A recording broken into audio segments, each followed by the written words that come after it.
These days, we are basing all of our long-term implications on a number that comes out every single day. So let's now think about what those decisions are going to cost us. Here's a headline, and brace yourself for it because it's shocking. The Daily Mail recently came out with an article, and I'll read it for you, and it says this: lockdown will claim the equivalent of 560,000 lives because of the health impact of the deep and prolonged recession it will cause.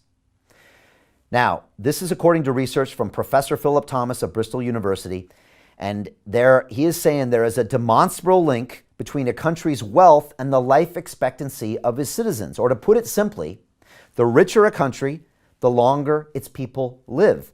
And on that same note, the poorer a country, the shorter the people live. And we see this all the time. You can explain it, you can actually explain 80% of the variation in life expectancy between different nations. Look at something like India, or a country like South Africa, or a country in Asia versus, say, a country like the UK or America. You can really correlate the life expectancy down to the economics of that country, and that makes sense. More money, better access to healthcare, better access to education, it's correlated and it makes a difference.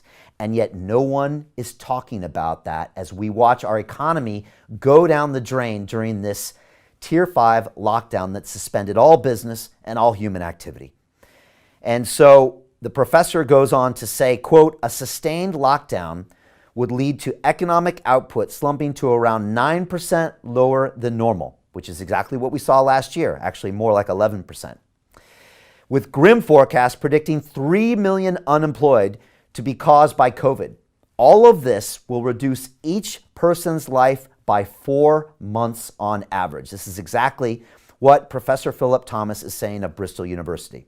Now, as he goes on in this article, he says, quote, this might not sound like a great deal on first hearing. He's talking about 4 months.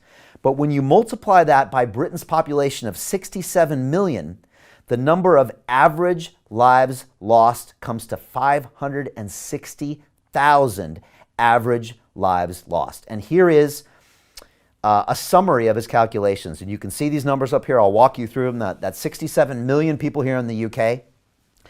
Times 4 months less on your life, which is 0.34 years. That means 23 million total years lost. Now, if you look at the average age of remaining life expectancy here in Britain, it's 42 years. It's kind of about the average age of the person and the average life expectancy.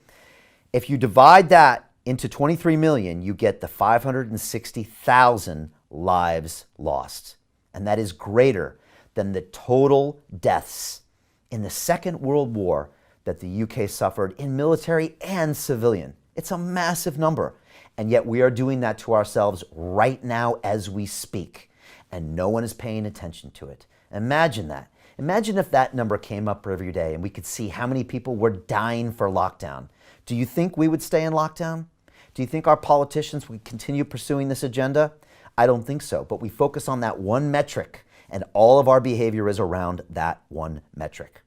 And again, just to go a little bit further, the professor arrived at that figure, again, by looking at the total number of years to be lost by that population and then dividing by 42, which gives us, which is the remaining life expectancy of the British people today. And that's what he calls the average lives lost. He goes on to say this: even if the UK ends up suffering 250,000 UK COVID deaths, okay, that's a massive number. Probably, what is that? 1.5x times what's been reported right now. Even if it's that, he said that's only the equivalent of 45,000 average lives lost because of how many years you have left when you die. And the truth is that many of the people dying often have only 1 or 2 or 3 years left of life. He said, so the equivalent of that is only 45,000 average lives lost. And if you look at that number, you get the final punchline, which is this.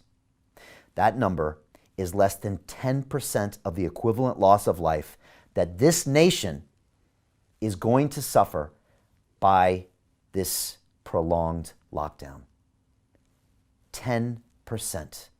And we really need to think about that number right now. We really need to think about that. And again, any death is tragic. No human being would disagree against that. But again, lockdown is not the method to control this. It's not the method to control this. And we're looking at potentially saving 45,000 average lives lost, or you are potentially losing 560,000 lives with this current lockdown scenario.